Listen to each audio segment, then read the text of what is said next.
right, Sarah. Lamar Jackson officially reported to Ravens training camp this week. So, yeah, I'm just going to go with this. The wait is over. Football's back, and Lamar's got everybody talking. He really does have people talking, including former Super Bowl winning wide receiver James Jones, who has spoken with Todd Monken about this offense. Monken told Jones that he's taking Lamar Jackson back to a Louisville-style offense, and then he gave a massive statement about Zay Flowers that I'm not buying into just yet. I'm Bobby Trossett alongside my co-host Sarah Ellison. It is Friday, July 21st, and this is your morning Ravens update from inside the vault. Well, two former Ravens, RGIII and Domonique Foxworth, they both propose solutions for the running back market and all the craziness that's going on now. In my view, one is better than the other. Plus, a midnight photo posted by Odafe Owe in the lab, pre-training camp, OBJ's boxing video, and some Madden ratings are out for Mark Andrews and Marlon Humphrey. Yeah, we have all of that and more coming up. Thanks for waking up with the Morning Vault, where you get the most important Ravens news and our opinions in about 30 minutes. All right, Bobby, we'll quickly jump into Lamar here. It's obvious I'm losing my voice. I've been trying to fight it. I've got something going on for a week. I remember back at the Jets game, that was your flu game. I don't know what's going on with me, but it's been going on for about a week. I've been trying to fight it, and it seems like it's getting worse. But just wanted to get that out there. Sorry about my voice. You're in warrior mode right now. You're barely hanging on by a thread, but you've been traveling. You've been doing your motherly duties. I mean, there's so much going on right now as we get ready for training camp. So I'm glad you mentioned that, because all the folks within Vault Nation got to have a little bit of empathy for you here, because we got a packed episode coming up, and we'll begin with Lamar Jackson officially showing up to one winning drive. Lamar Jackson reporting live, ready for camp. Number 6. This number 6, right? Dang, that happened fast. I'm ready, man. Let's get to it, man. Flock Nation. Yeah, it did happen fast. And Sarah, you put sort of a collage together on Twitter from year one as a rookie and fast forward to now. And my gosh, the development just from like a physical stat, his neck, like his shoulders, he's really obviously transformed himself as a player physically, but just emotionally, spiritually, and what he's done on the field over the last 6 years it's like we blinked. You know, we blinked, and he's gone from like this young man body into a more grown man body for sure. And I don't know what it was about that video. We just played the audio of it. Maybe you got it from the audio, but watching the video, it was maybe 6 seconds long. I don't know what it is about Lamar. He is so freaking likable. He just oozes likability, and he just makes you smile. So just having him in the building, it just makes everybody smile. He's looking clean too. He's got that hair and braids, dreads. I'm not sure what the exact label is for that, but he's looking like clean. He's looking lean. He's looking mean, and he's ready to roll for year 6. And you were ready to roll on Thursday. You found a clip that, as we tape this on Thursday night, the 20th, it's generating a ton of buzz online, like we both thought it would. And it's former NFL wide receiver James Jones speaking on Fox Sports, specifically Speak for Yourself with Emmanuel Acho and a bunch of other panelists, including LaShawn McCoy. We often use these guys for content. But what James had to say, and you tweeted this, specifically about his conversation recently with offensive coordinator Todd Monken, I think it's going to have everybody buzzing. I had an opportunity to go down there to Baltimore and get in the facilities and talk to Monken. And he said, we are taking Lamar Jackson back to Louisville. Ooh. It's 4 wide. Come get it. Whoa. He's going to get the ball out of his hands. He's going to throw this thing, make the right reads. And it's not going to be 9 people in the box that he got to juke. Mm-hmm. If he does choose to scramble, it's going to be 5 people in the box. He got to make one miss to go do what he does. All we've been hearing is how talented a passer Lamar Jackson is, and he just ain't had the chance to show it. He is going to get the opportunity to show that this year. And it's up to him, like you said, Ancho. The plays will be right. They will be called right. The ball is going to be in Lamar Jackson's hands, and he has all the weapons around him to get that done. Another thing I'm hearing out of that camp is Zay Flowers is the best receiver out there, including OBJ, and it ain't close. So with everybody eyes on OBJ and OBJ come back to the Rams in the Super Bowl and finishing that year out strong, looking like that OBJ, with the addition of Zay Flowers, who can do everything. He's not just a burner. You could put him on the outside. You could put him in the slot to run all the routes. This offense has answers to every single thing any defense wants to give them. And it's a bigger answer when you talk about Lamar Jackson being able to use his legs when it's spread out like that. You talk about a glowing review. We got a bunch of different things to unpack, including the Zay nugget, but we should probably begin with Lamar going back to Louisville, where, as we know, his number's retired. He's a Heisman Trophy winner in the past, and he threw it all over the barn week in and week out under Bobby Petrino in a pro-style-led offense, Sarah, which Todd Monken's apparently going to try and emulate now. Oh, my gosh. You know that video gets people hype, and as it should. Now, some of it I think might be a little bit of hyperbole, which we'll get into, but I don't want to spoil the fun of it yet. I mean, it definitely gets us all hype.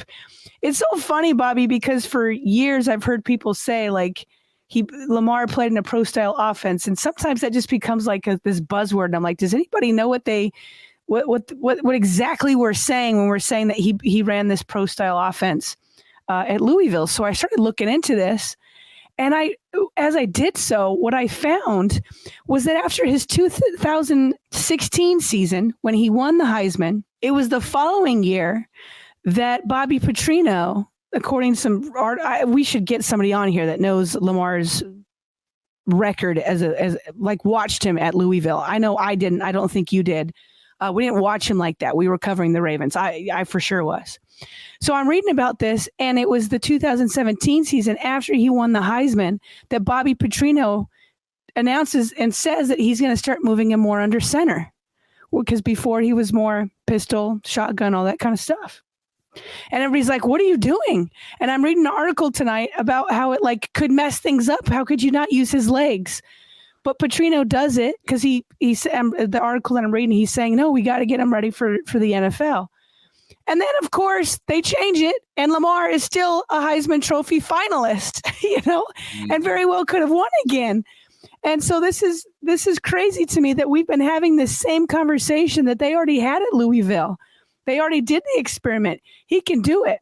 So when James Jones says that they're going to go 4 wide, in my view, that probably still includes Andrews or a tight end. I don't know that they're going to be out there a ton of times with 4 wide receivers, but I think for sure we're going to see more of a spread offense. And to James Jones' point, when you have that spread offense, he is going to be able to scramble. And that's why I keep still saying to people, I still think Lamar can get 1,000 yards rushing in his sleep, because when you're going to spread the ball out as much as Todd Monken is saying he's going to do, and if things break down, Lamar's going to be gone. He's going to be gone. So I think he can definitely bring his passing game up another level, but I still think he'll break 1,000 yards rushing. But I still think so with his pro style. I think he's going to be under center more. I think there's going to be more timing more. There's going to be progressions. There's going to be getting the ball out. And so this is just going to be exciting. So I don't know about having 4 wide receivers out there, but I do think the rest that he talked about with Lamar, I see that coming.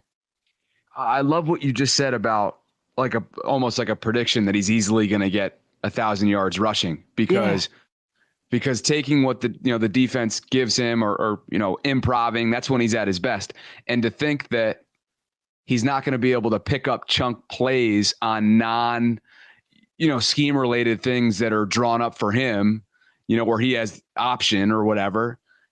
That's when he actually probably picks up the biggest chunk highlight reel types of plays, is when things break down and when he finds a hole and just improvs. And next thing you know, guys like Ronnie Stanley and everybody are running 10, 15, 20, 30 yards down the field because it's rolling, let's go. So I could easily see him hitting that category as well. And I think that's a great point. So I think we speak for everyone who's interacted with that tweet that this is what we're envisioning.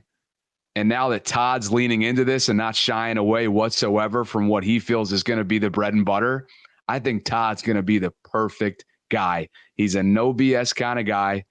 But clearly, as we transition here to Zay, this coaching staff, they're having conversation. They're not afraid about having conversations about their oozing confidence about not only Zay, but what this offense might look like, right? This is probably the second or third time this week that we've shared some form of content from either a former player or a national media figure that clearly has had conversations in-house. Yeah, it's funny because we've said this offline and somehow it hasn't made it into the podcast, but it was the Sal Paolantonio episode where he was going off about Zay Flowers too. Not quite to the point of James Jones here, but he was going off. And I was like, Sal Pal is a John Harbaugh guy. Like they've known, maybe I did say that in that episode. You did, yeah. Okay, I did. So they go back to Philadelphia. And so this hype around Zay Flowers, I could be wrong, but my feeling is that it's coming from the coaches and from people inside the building. Because where else were these national guys? And you know what? And in this quote from James Jones, he is crediting it to Monken. I mean, at least he just said he was talking to Monken while he was in there. So the one thing that I want to pull back on Zay, and listen, you and I haven't seen him play, so I can't say, hey, with my own eyes, I've seen it. He's going to be phenomenal in the NFL. Obviously, we've seen it at Boston College, and we'll see if it's going to translate. The one thing, though, that I think may be a little bit of hyperbole is he said that Zay's the best wide receiver out there, including OBJ, and it ain't not even close. Yeah, right. That's exciting. But let's remember, Rashad Bateman didn't participate in the offseason because he's rehabbing his Lisfranc injury. And then OBJ just came for the mandatory minicamp. And he, I think, practiced, what was it, Bobby? 1, maybe 2 days. And it was, based off of reports, it was pretty light work. So I hope Zay was looking better than the rest of the people out there. We heard a lot about Nelson Aguilar and how good he looked from the local media. So if Zay's looking like way better than all those other guys, I believe it. But the fact that he said including OBJ, that's interesting because you know what? OBJ, from what I heard from the reporters that are out there, he looked phenomenal out there. So that maybe this is a compliment that's not pushing down OBJ and it's just saying how good Zay is. I don't know, but my initial reaction was like that might be a little bit of hyperbole because those two guys really didn't practice all offseason. You can always get carried away when the red light is on and you're live. So maybe that was just an overreaction. But I find myself wanting to buy stock in that thought because of how much experience he has coming out of BC. Like this is a 4-year player, a guy whose productivity was through the roof, a guy who's coming out as heftier and probably more durable than Marquise Brown out of Oklahoma was a couple years ago. Didn't have the injury that Marquise had to deal with as well in the foot with the screws his rookie year. And he's more explosive, yards after the catch. And just from a girth standpoint, too, we remember the tweet that went viral during the pre-draft process that he beefed up like, I think it was 10 to 12 pounds or something. And the before and after photo was insane in such a short amount of time. So I find myself wanting to buy into that, but I'm actually, unlike what I said to you, and I thought we were going to have more of a back and forth on this during our pre-show meeting, but you're right, because I actually hadn't listened to the clip in full from James Jones, and I'm with you. I think it's a little bit of an overreaction, but obviously these are all positive things to be arguing about, you know? Yeah, absolutely. I think we're on the same page there. Transitioning here a little bit, Bobby, I wanted to get back into the running back market conversation. We've kind of touched on it. And I don't know if our listeners care about it as much as I do. For some reason, it's very interesting to me. I love the market and the contract talks. And obviously there's a Raven element with Dobbins, who's not super happy with how much money he's making right now. And then his contract is up after the season. So he's going to be in a similar situation that Saquon and all these other running backs across the league are in. So we've had some debate about that. But on Thursday, 2 former Ravens both came up with some proposed solutions with what they feel is a broken running back market. Okay, so there was Domonique Foxworth, who was a cornerback here in Baltimore, and then obviously Robert Griffin III, who obviously was a quarterback here. So I'm going to summarize Fox's because RG3 is a little bit longer, but and I really wanted to dig into his. So Domonique Foxworth talked about this performance-based pay pool. Bobby, just so you may be like others. Have you ever heard of performance-based pay pool? I just had to do a quick refresher via Google, and then between that and one of your tweets to some folks that were asking, it reminded me, but I didn't know off the top of my head. So I think some other people are probably in that boat. Yeah. So I just so by you just barely being reminded, because it's not the top of our minds, there's people who tweeted at us and was like, whoa, what is this a thing? Have you ever heard of it? I've definitely heard of it because it's usually like these late round draft picks or maybe even undrafted guys. The NFL has a pool of money, and it's like hundreds of millions of dollars that they dole out to guys on their rookie contracts. I can't remember if it's for veterans too, but it's more given out to rookies, and it's usually guys in the late round where if they overperform their contract, they give out money to them. So a guy that I recently remember that's gotten that is Bradley Bozeman, right? Because he was a 6th rounder, eventually this starting center, starting left guard, way outperforming his rookie contract. In 2019, I looked it up, he got about $400,000 for playing better. So what Fox was proposing is he was saying, keep that pool, but add more to it that's only designated for running backs. So he says if running backs, he said maybe there's some like rushing yards or touchdowns or whatever, and then that way they have their own pool of money, and if they hit certain standards, then they get some money. So that had made some rounds, and I've actually heard that Pro Football Talk had proposed that. I actually don't think that would work, and I wouldn't like it. Only because I think anytime you just make a special category for one position, I just don't think it's going to work, because you would have to force the owners to do it. And to do that, you would have to get all player positions to do it. But for all player positions to kind of like rally around the running backs, they would want that too. So like if a wide receiver was not on a great contract, they'd be like, wait, I want to perform. You know what I mean? So like the performance-based pool is for all positions right now. And so I just don't like the idea of like a perk goes to just one position. Okay, so I thought it was a clever idea. I've heard other people talk about it. Not my favorite. Maybe some other people like it. But what I like a little bit better is what RG3 said, which is going to be hard, but I think is probably the right solution.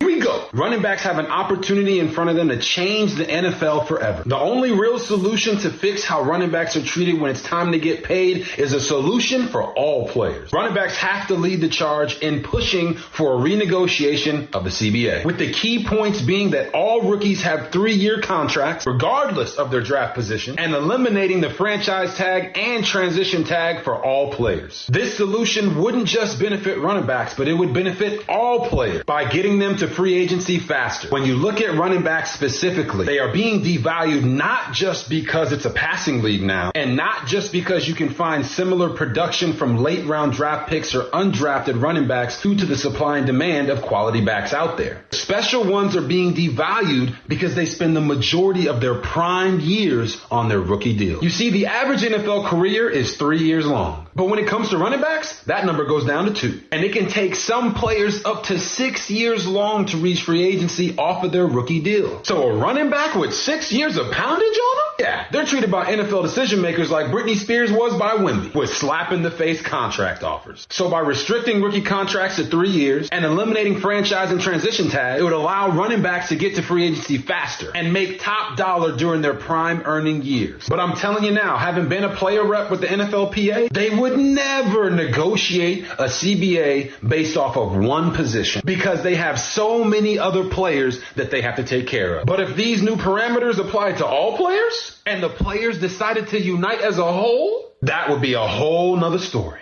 But here's the thing. With 7 years left on the current CBA, the only way to get this done is to strike.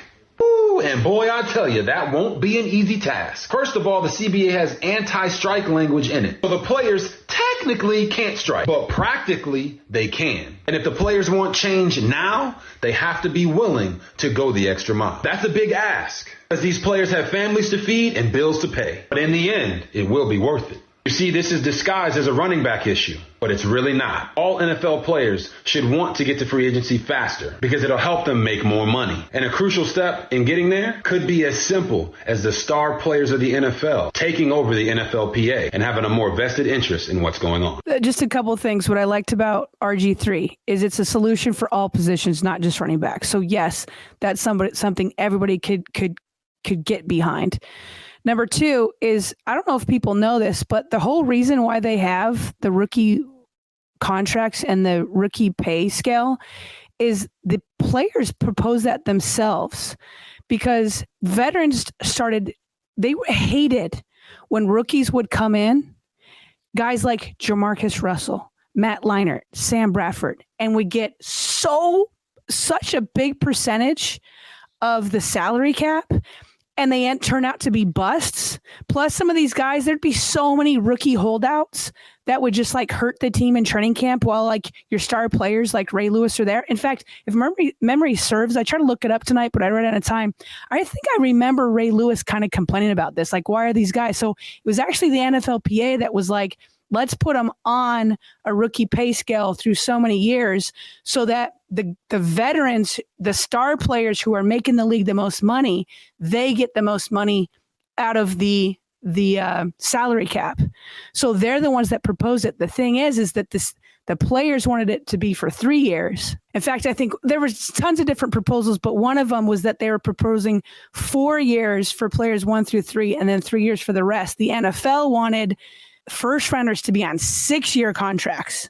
Well, that was for quarterbacks only, and then the rest being these 4-year deals. So they were going back and forth. I agree with RG3. I think 3 years is the sweet spot, because by then you know if somebody's a bust or not. But then you're also not killing certain positions like running back, where it's like they've used all their prime years, and so now they can't be used anymore and they can't be paid. I would hope that the NFL would be like, look, we don't just want to like eat up running backs and spin them out. Like, we want to give them a chance. So I think 3 years would be nice, but I think that it has to be done through the CBA, which is what RG3 said.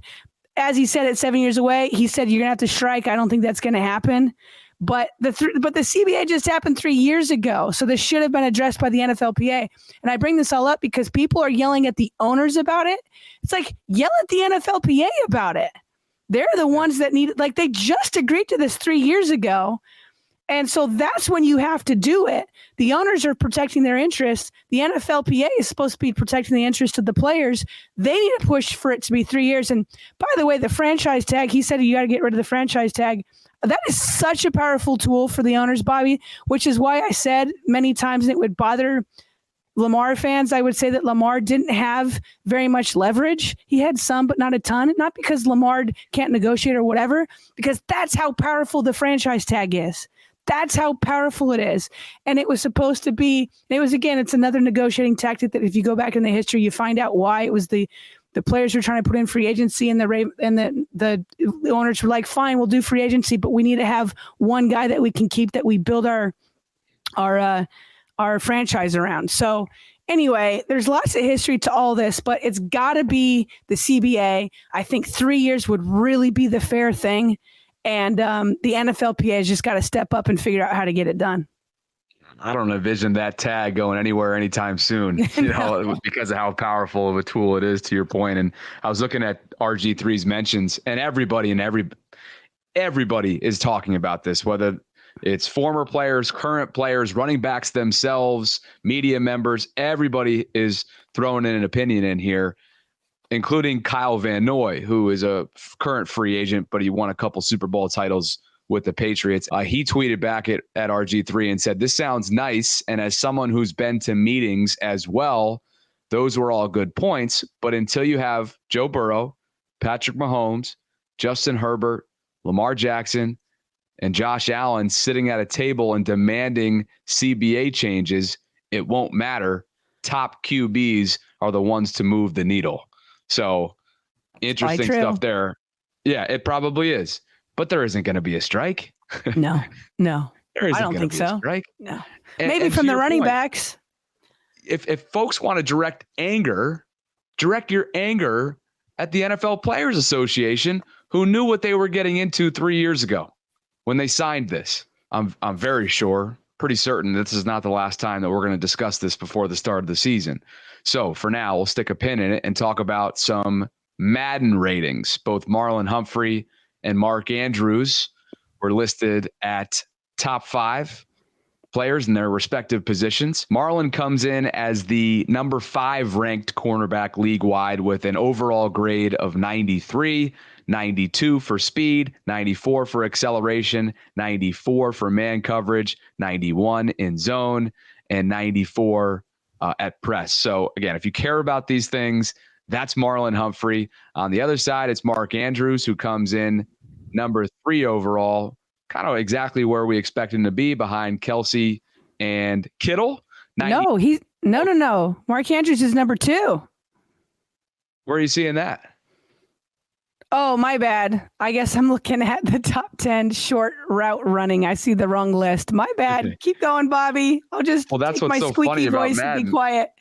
Yeah, save that, please. Will you save whatever you got left there? We need you coming up next week when you come to town. But no, so every single category, catching, stamina, spectacular catch in traffic, acceleration, is sometimes they break them up into individual graphics. So anyway, overall, number 3, 95 overall grade, and that's where those two stand.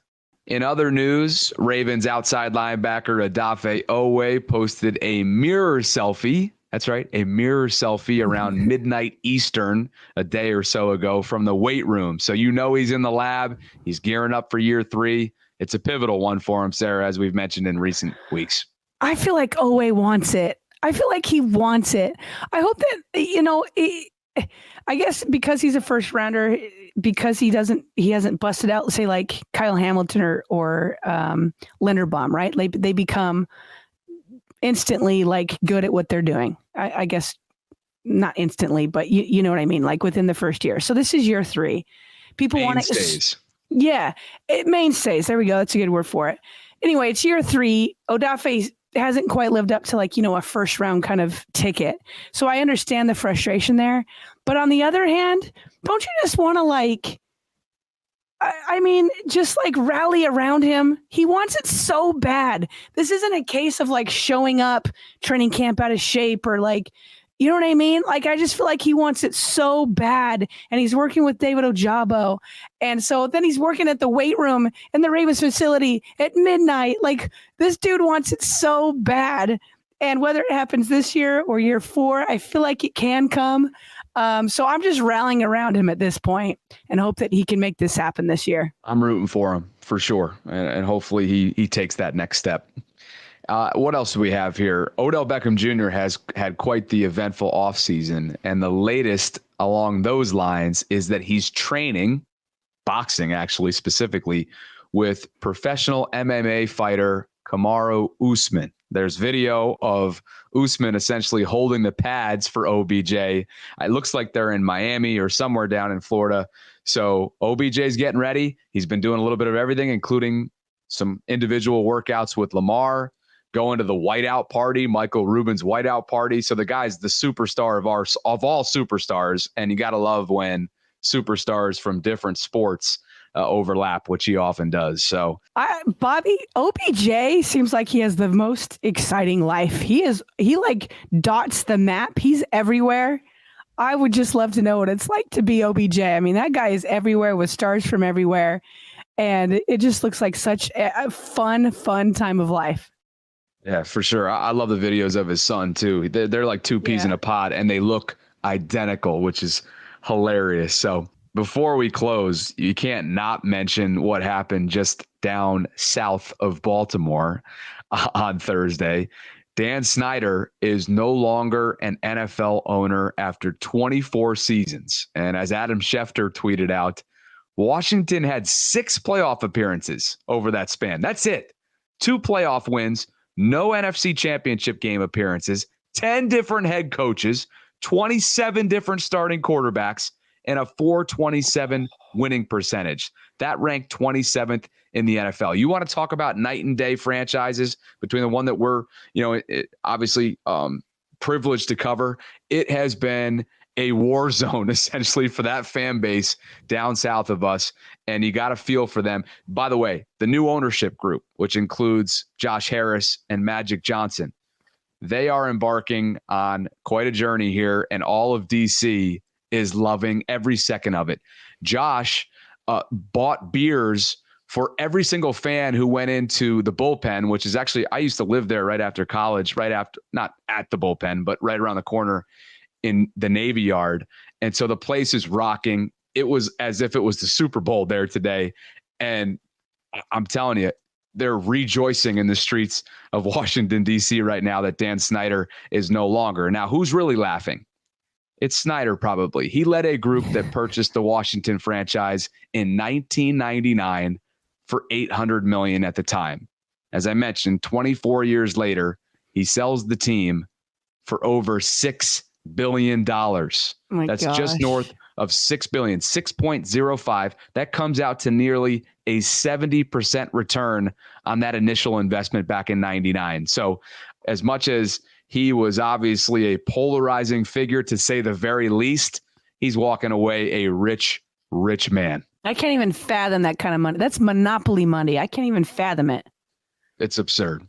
We'll finish with this, though, because the Cincinnati Bengals are set to induct two of their former stars into the Ring of Honor, Chad Ochocinco Johnson and the former Maryland Terrapin quarterback, Boomer Esiason. How about that? Dude, I listen, every time I hear about Chad Ochocinco Johnson, you have to remember when he tried to go knock out Ray Lewis, when Ray Lewis wasn't watching in this on he goes to do it, and Ray Lewis isn't even looking at him and still runs him over, lays him out, Bobby. If you remember, he's like laying in the end zone, trying to regain get the stars out of his eyes. And he goes over explaining to the trainers, he's like, I try to get Ray, I try to get him out, but he ran me over. And the trainers are laughing as he's explaining. He's like, I messed up. I went after Ray, but he got me.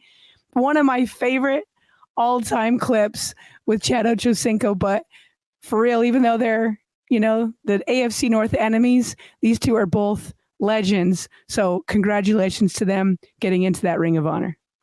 Chad is one of the biggest personalities I think sports has ever seen. So I'm sure that day when they are inducted will be rather entertaining. So anyway, because I mentioned this earlier in the week too, and I know we have some folks that just love Baltimore sports in general, whether we're talking Ravens, Orioles, Maryland, you name it. For the first time since August 12th, 2016, as of Thursday night, the 2023 Baltimore Orioles sit atop the AL East division. It's been 7 years since they've done so.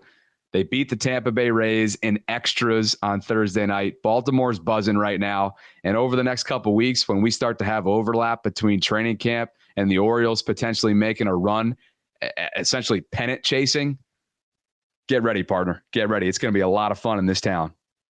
I can't wait to be there. I cannot wait to be there next week for all of this. We cannot wait to have you here. We cannot wait to, who's we? I can't wait to meet you. Can't wait to have your son here as well. We have so much planned coming up next week. So be on the lookout for all of that. Salah's interview drops on Saturday morning. That is the 22nd. And as always, we wanted to shout out two of our returning patrons who are supporting both of us, our channel, the audio only program that we do on Patreon this month. So Sarah Kendall, Dion Coleman, we appreciate you both for believing in what we're building here in Baltimore and beyond.